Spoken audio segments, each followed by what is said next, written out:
Bonjour YouTube, bienvenue dans ma toute première vidéo de ma nouvelle chaîne qui va traiter du jeu d'échecs. Je m'appelle Léo et mon objectif est de vous faire progresser, peu importe votre niveau, que vous soyez joueur débutant ou un joueur avancé. Pour cela, je vais commenter mes propres parties, jouées il y a peu ou il y a longtemps. Avant de commencer l'analyse, si vous voulez me soutenir dans mon projet, n'hésitez pas à mettre un like et à vous abonner à la chaîne. C'est complètement gratuit. Aussi, si vous avez des conseils à me donner pour des futures vidéos, vous pouvez utiliser l'espace commentaire que je lirai avec plaisir.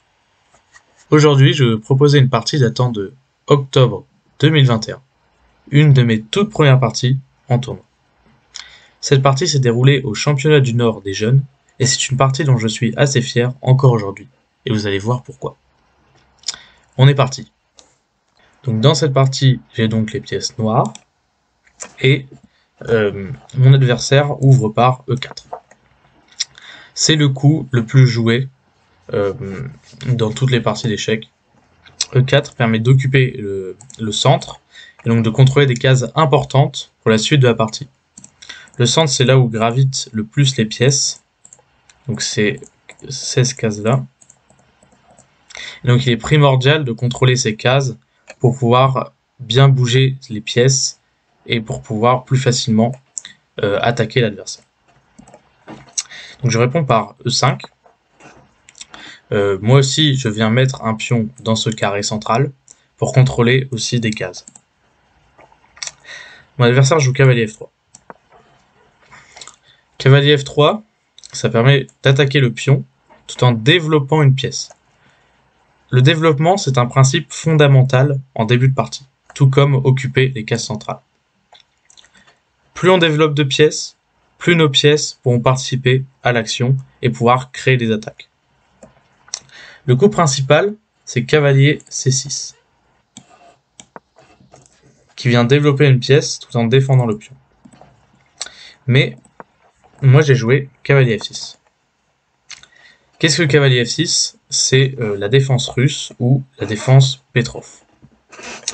L'idée, c'est de non pas défendre notre pion, mais de contre-attaquer le pion adverse. Mon adversaire décide de jouer cavalier C3.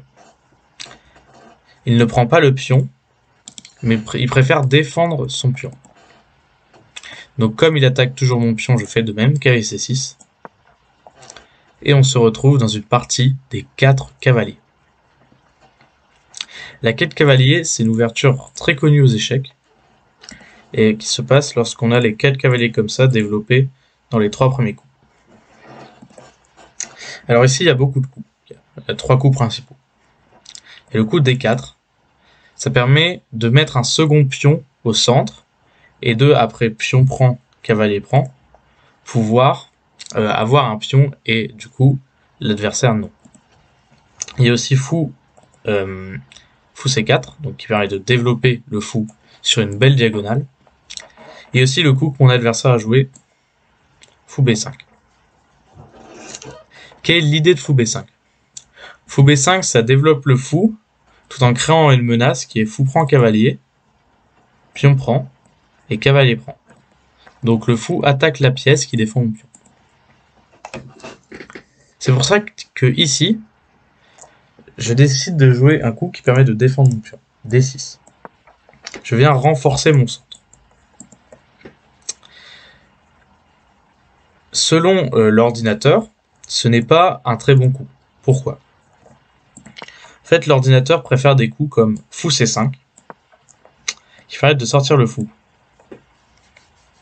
Alors là, on se dit, oui, mais il y a fou prend, pion prend, cavalier prend. Mais en fait, non.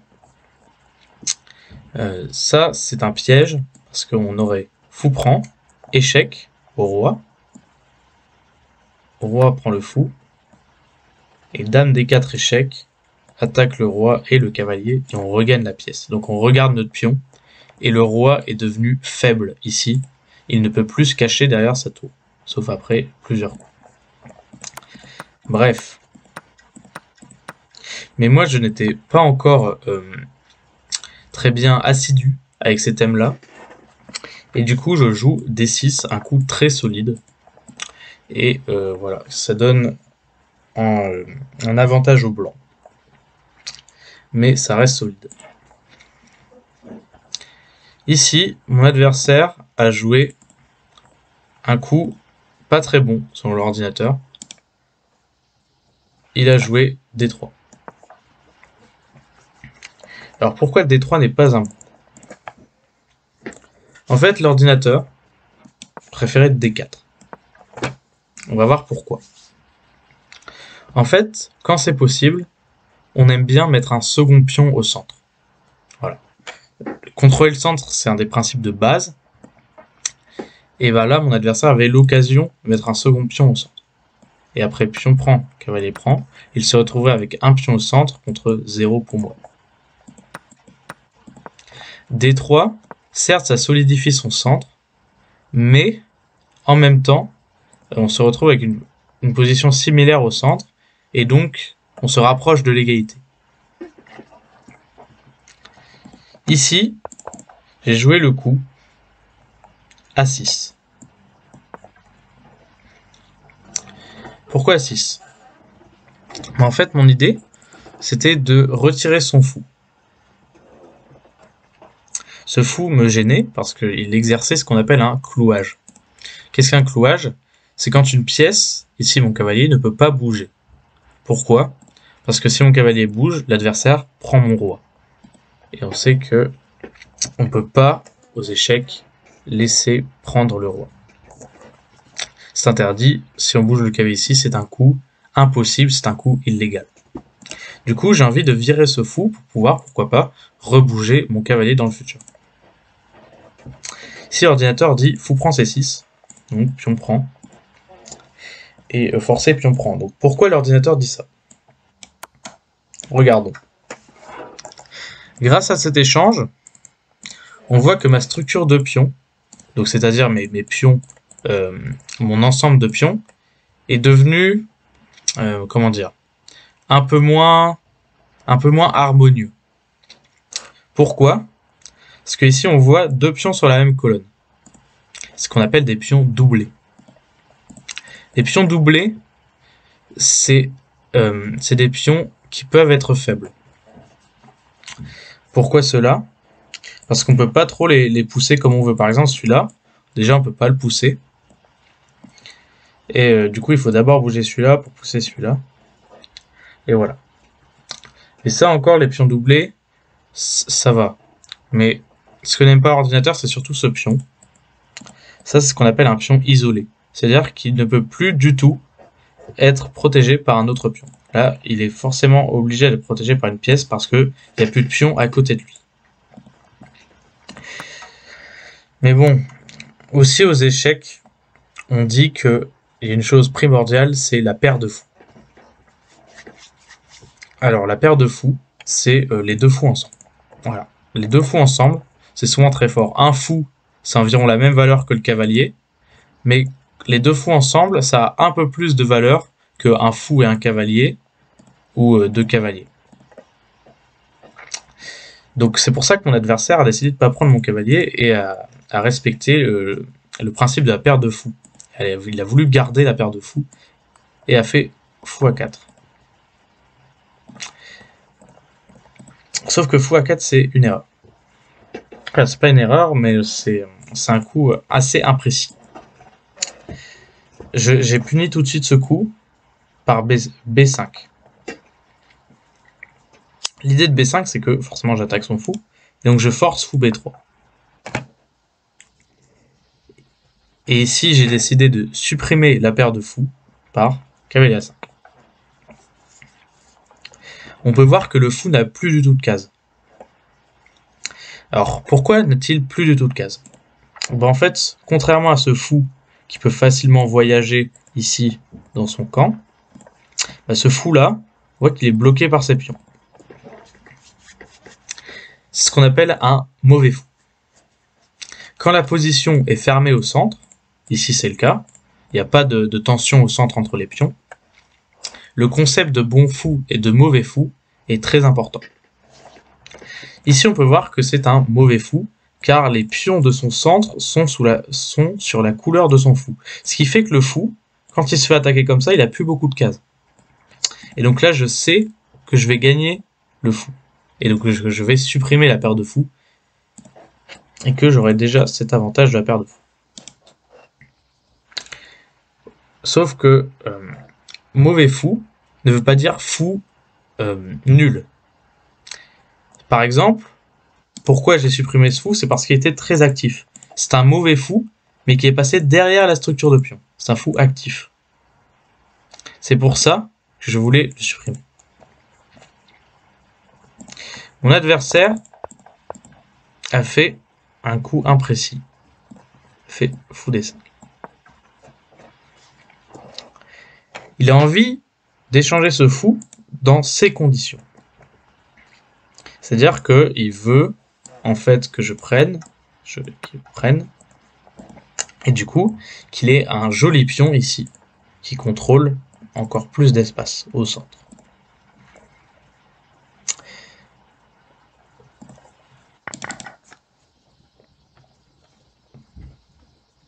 Non, c'est pas ça.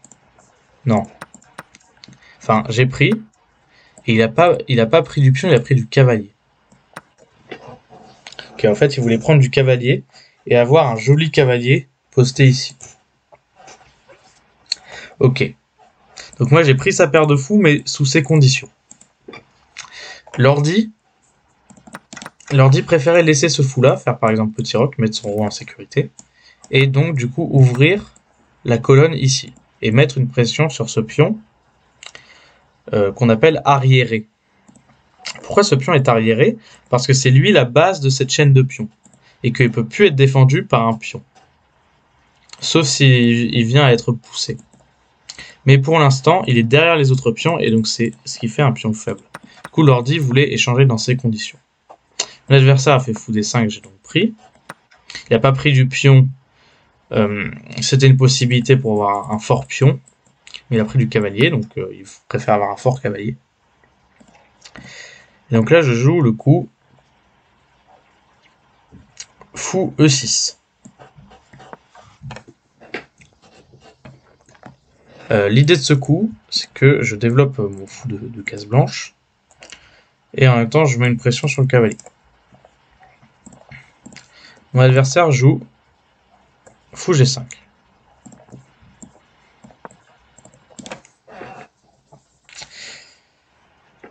Et ce coup est un peu embêtant. Pourquoi cela? En fait, il attaque madame. Comment faire face à cette menace? Soit je bouge madame, ou soit je joue F6. Et là, j'ai hésité. J'ai hésité entre, par exemple, dame D7, juste bouger la dame, et faire F6. Pourquoi j'ai hésité à faire F6? On peut se dire c'est le coup naturel. On défend cette menace tout en attaquant le fou. Et c'est pas si simple. Parce qu'on voit que mon roi, il n'a pas encore roqué.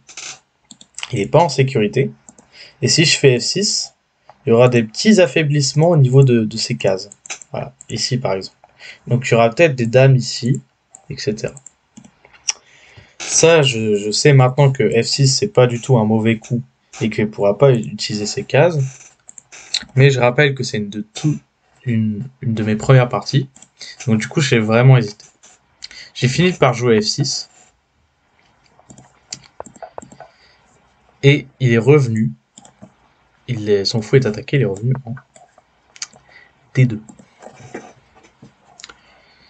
Alors pourquoi l'ordi dit que c'est un mauvais coup? En fait, c'est parce que l'ordi préférait mettre le fou sur une case plus active. Ici, il bloque un peu. Il bloque un peu sa dame, et il n'est pas très actif. Bon, on peut se dire, oui, il attaque le cavalier. Mais sauf que là, j'ai trouvé un coup très intéressant, qui est C6.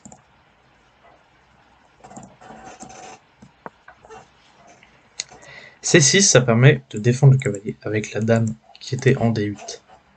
Et en même temps, j'attaque son propre cavalier. Et en plus de ça, ça permet de mettre un pion vers le centre, encore une fois.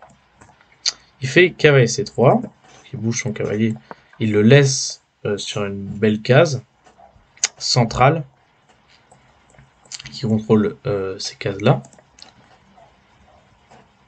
Et là, je joue D5. Pourquoi D5?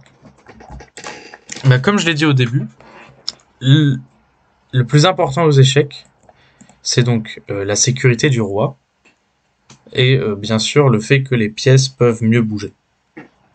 Donc pour ça, en ayant l'espace au centre. Et donc D5, je mets un second pion au centre et je libère mon fou. Et en même temps, j'ai envie de prendre de l'espace avec D4. Donc D5, c'est vraiment un très bon coup. Et donc ça me permet de plus faire vivre mes pièces. L'adversaire joue petit roc. Il met son roi en sécurité. Très classique. Au moins, si j'ouvre comme ça, son roi ne pourra pas être attaqué. Il sera bien caché sur une aile. Je joue D4. C'était mon idée. D4, ça permet de prendre de l'espace et donc de limiter ses pièces. Tant qu'à moi, contrairement à moi qui active mes pièces, ici le fou a une belle diagonale, ce fou-là aussi du coup a une belle diagonale, et il joue cavalier E2. Donc ça est normal, il bouge son cavalier, tout en le laissant des cases près du centre, pourquoi pas se réactiver de ce côté-là de l'échiquier. Donc là je me dis, ok je suis bien. Pourquoi je suis bien? Parce qu'on voit que ces pièces sont vachement repliées ici. Et moi, mes pièces, j'ai un cavalier ici qui peut se replacer comme ça, un fou, on peut dire, qui est bien placé, il peut se mettre très proche. Mes pièces ont des facilités de jeu. Lui, son fou, il est un peu bloqué. Sa dame, elle va pas sortir tout de suite. Le cavalier, il doit se réactiver, bref. Et là, je dois trouver un plan de jeu.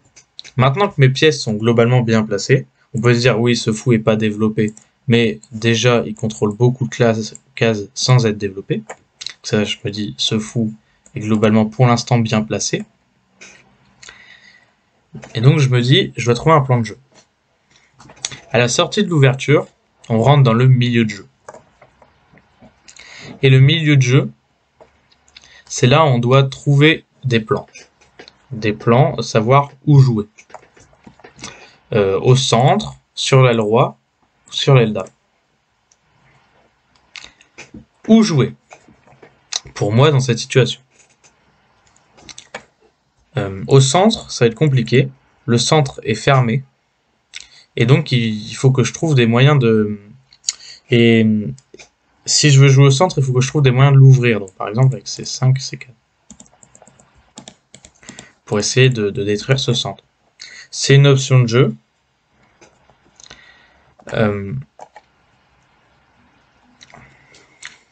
Non, c'est plus du coup avec la poussée F5. Pour jouer au centre, il faut jouer avec la poussée F5. Mais moi, j'ai pas forcément envie de jouer au centre. Pourquoi cela? Parce que le centre, il est à mon avantage pour l'instant. La structure centrale, j'ai plus d'espace et mes pièces jouent mieux. Donc j'ai pas forcément envie de changer la structure centrale pour que ces pièces jouent. Donc je réfléchis où je dois créer des menaces, quel est le roi sur son roi, où elle est le dame. Et donc je me dis, où est-ce que mes pièces jouent le mieux? On peut voir qu'elle est le roi, ces pièces peuvent s'activent rapidement. Contrairement aux miennes, c'est un peu bloqué. Et en fait, l'avantage que j'ai au centre, c'est que ma structure pointe vers l'aile dame. Ce qui fait que j'ai plus d'espace à l'aile dame. Et donc je me dis, Léo, tu dois jouer à l'aile dame. Du coup, je fais d'abord cavalier B7. Je replace mon cavalier d'abord.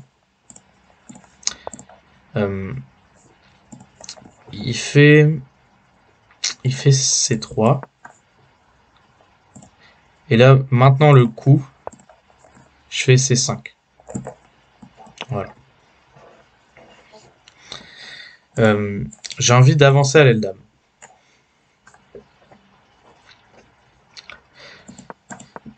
On peut revenir sur le coup C3. Je pense que c'est intéressant de revenir dessus. C3, en fait, ce qu'il veut faire, c'est qu'il veut vraiment éliminer mon centre. Genre, en fait, lui, comme il sait que la structure de pion au centre, c'est pas à son avantage, il veut essayer de détruire ce centre. Avec le coup C3. L'ordi ici dit D prend C3. Mais c'est pour une raison un peu farfelue. Je prends, là, on se dit, j'ai pas regardé plus loin. Là, je me suis dit, ouais, il réactive ses pièces, etc.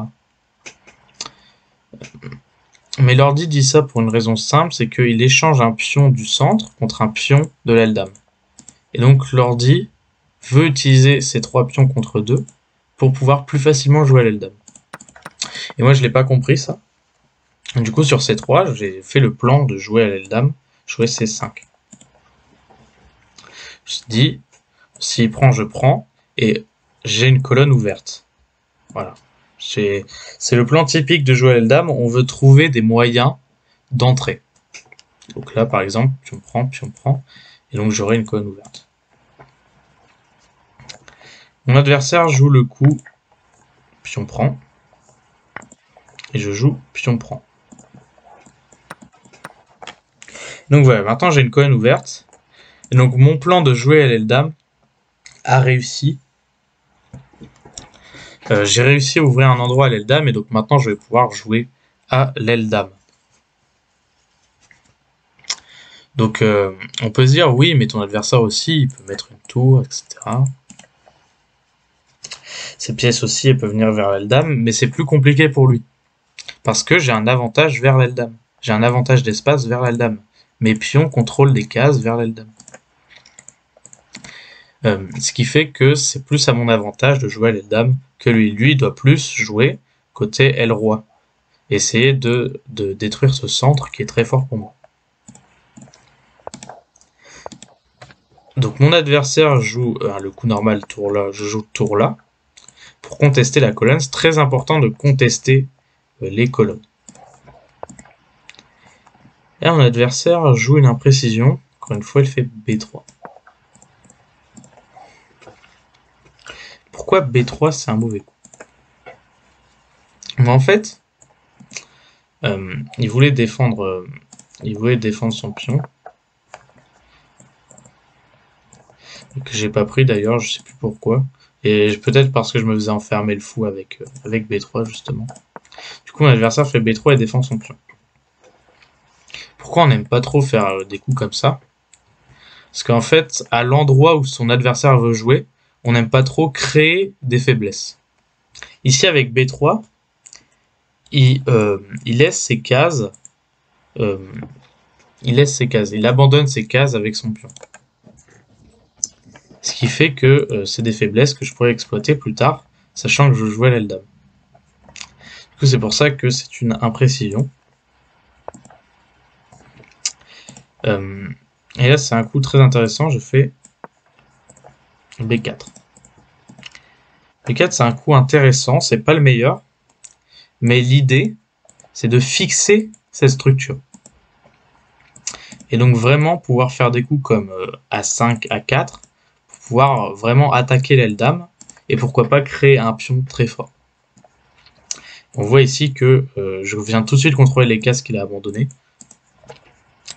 Je viens tout de suite contrôler ses faiblesses. Mon adversaire fait tour prend C8. Donc là on se dit oui, il abandonne le contrôle de la colonne, mais c'était pour faire Dame C1. Et Dame C1, c'est une gaffe. Pourquoi c'est une gaffe? Parce que mon adversaire échange les dames. Et il ne faut pas échanger les dames. Alors, comment vous expliquer ça? Bah là, en fait, disons que s'il échange les dames, au niveau de ma structure centrale et de mon jeu à l'aile dame, je serais beaucoup plus fort. Disons que son seul avantage, c'était les dames pour créer du jeu autour de mon roi. Et là, il vient les échanger. Donc là, on se dit oui, mais c'est pour avoir le contrôle de la colonne. Mais il y a un super coup ici, c'est roi D7. Maintenant que les dames ont été échangées, mon roi ne risque plus rien, et donc je viens contrôler les cases d'infiltration de la colonne avec mon roi. Et ça, c'est un thème très important. Donc après roi D7, mon adversaire joue cavalier E1. Pourquoi il joue cavalier E1? L'adversaire veut replacer son cavalier en défense et venir essayer de colmater un peu ses faiblesses à l'aile dame. C'est plutôt une bonne idée, mais il faut retenir un truc super important aux échecs. La meilleure défense, c'est l'attaque. Ici, moi, j'aurais pas joué cavalier ici, parce que c'est trop défensif. En fait, je pense que mon adversaire aurait dû jouer quelque chose comme cavalier G3, et essayer de créer du jeu à l'aile roi. Ça, c'est ce que j'ai pensé en partie.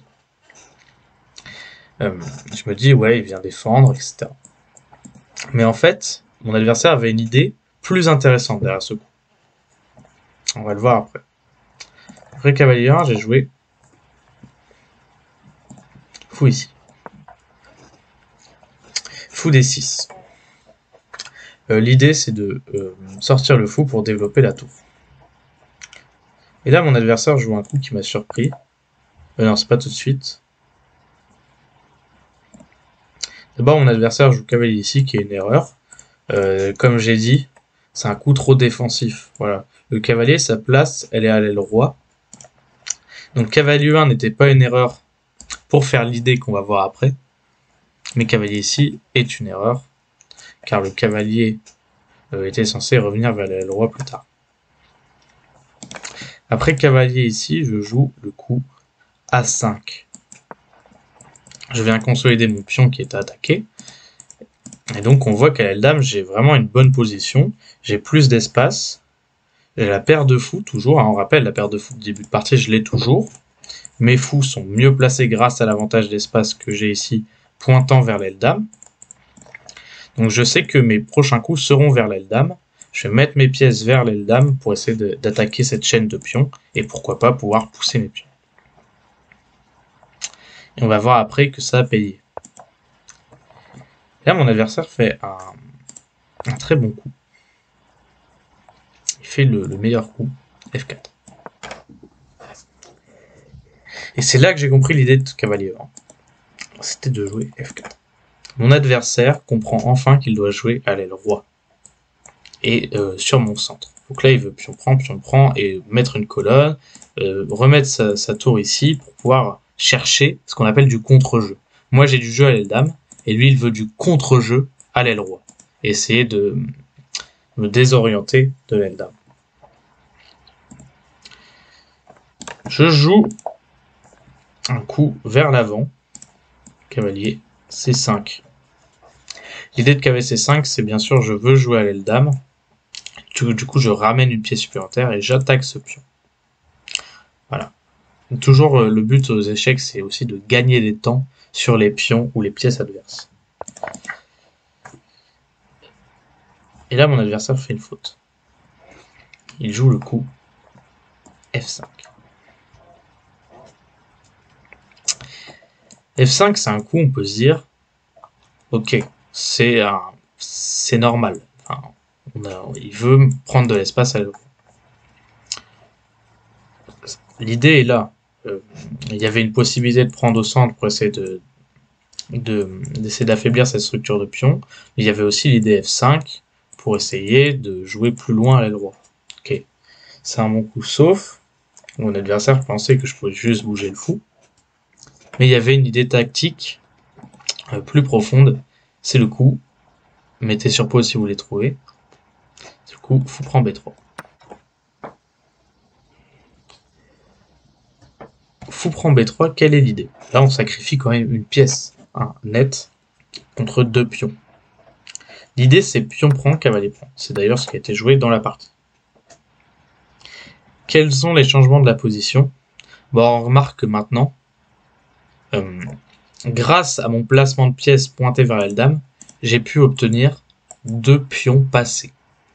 Qu'est-ce qu'un pion passé? C'est un pion qui n'a pas de pion adverse devant lui, et donc qui peut foncer vers à la promotion.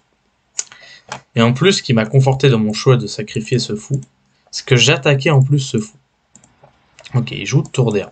Il défend ce fou, je menaçais sa tour et son fou, du coup il bouge sa tour, tout en défendant son fou. Je décide de faire un coup assez bon, c'est cavalier prend, D2, voilà, j'échange donc ce cavalier. Pourquoi? Parce que ce fou m'empêchait un peu de pousser mes pions, ouais, était assez fort défensivement. Et je sais que les cavaliers comme ça repliés défensivement, c'est pas les meilleurs. Du coup, je me dis, allez, on va échanger un cavalier contre un fou pour pouvoir mieux attaquer l'aile dame. Et là, je suis complètement gagnant, mais encore, il faut savoir bien pousser les pions, bien ramener les pièces. Et donc là, je fais B3. Donc ça, c'est normal. Hein. Mes pions n'ont plus rien, ils doivent juste être poussés. Il fait cavalier A1, le meilleur coup. Il contre-attaque mon pion. Et là, il y a deux coups. Il y a tour B8 et il y a A4. Le meilleur coup, c'est tour B8. Pourquoi? Parce qu'on ramène une pièce en attaque tout en défendant le pion. Moi, j'ai fait A4. Un peu par instinct. Ça reste un bon coup, mais c'est pas le meilleur. L'ordi préférait ramener une pièce en défendant, ce qui est pas faux. Et là déjà l'ordi dit de resacrifier la pièce. C'est trop dangereux, les deux pions sont beaucoup trop forts, le cavalier est nul, autant le donner. Mais mon adversaire, il se dit, oui j'ai quand même une pièce de plus, je vais essayer de la garder, je vais essayer de défendre ça. Il fait une nouvelle erreur, tour D1, il veut essayer vraiment de colmater. Sauf que le problème c'est que du coup ça laisse B2. Voilà. B2. J'attaque le cavalier. Donc là je veux pion prend, cavalier, tour prend, et donc rester avec un pion passé et en ayant récupéré ma pièce. Donc ça c'est pas mal. Il joue donc cavalier C2. Il joue cavalier C2. Et là je joue le bon coup. Le coup proposé par l'ordinateur. Je joue tour B8. C'est le coup de tout à l'heure proposé par l'ordinateur. Je ramène une pièce tout en menaçant. Je regagne encore un temps. Vous voyez l'importance des temps. Je regagne encore un temps. Je menace B1 dame. Il fait tour B1. Il fait tour B1 pour défendre. Et je fais A3. Défendu par le fou. Le cavalier ne peut pas prendre. L'ordi dit de prendre avec le cavalier. Il dit de sacrifier. Mon adversaire décide de sacrifier d'une autre manière. Il fait cavalier C1. Donc voilà, il sait que mes pions sont trop forts, donc il veut sacrifier. Je reprends ma pièce. En faisant dame, il reprend ma dame. Et du coup, je me retrouve avec un pion de plus. Mais ce pion est très très fort.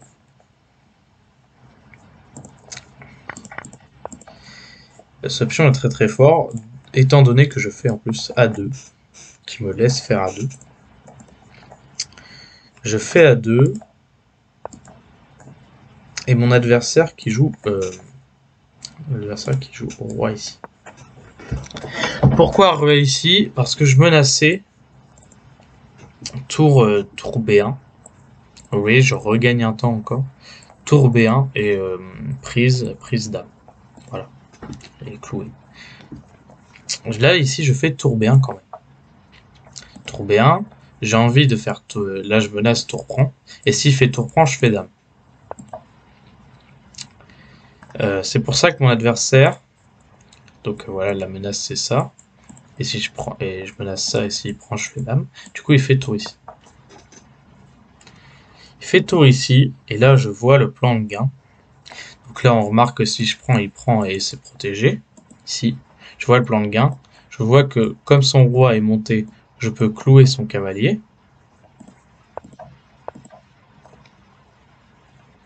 Je peux clouer son cavalier, je menace ça. Et donc s'il vient défendre avec sa tour comme ça, bah, je pourrais prendre le cavalier, tour point et faire dame. Donc il est obligé de faire tour 1 pour essayer de défendre. Je prends le cavalier avec échec. Hop, il fait roi G3. Et là je vois la fin de la partie, je fais fou B4. Et pour faire fou C3. Et mon adversaire décide d'abandonner. Alors pourquoi je suis très fier de cette partie? C'est parce que c'est ma toute première partie où j'avais un vrai plan de jeu. Ça veut dire que j'étais pas là à jouer des coups, juste et voir ce qui se passe, essayer de trouver des tactiques. J'avais un plan de jeu, je me suis dit, oui, je dois jouer à cet endroit de l'échiquier. Je dois l'attaquer à cet endroit car j'ai cette structure de pion, j'ai ce placement de pièces. Et ça, c'est vraiment important aux échecs si vous débutez. C'est surtout de ne pas jouer des coups sans plan. Un plan, c'est très important. Et donc, on peut trouver un plan en fonction des différents facteurs de la position.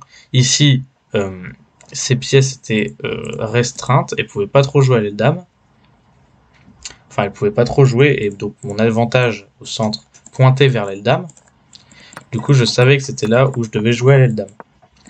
Et seulement quand vous aurez joué avec un plan pendant plusieurs coups, vous verrez apparaître donc, la tactique donc, de fou prend et pouvoir enfin donner le coup de grâce à son adversaire. Donc je suis très fier de cette partie, surtout que globalement j'ai très bien joué selon l'ordinateur. Et donc encore aujourd'hui, je me souviens de cette partie. Et donc c'est pour ça que je voulais vous la faire partager. J'espère que cette vidéo vous aura plu. Encore une fois, n'hésitez pas à mettre un like et à vous abonner à la chaîne. Et moi je vous dis à très bientôt pour une nouvelle vidéo. Ciao ciao.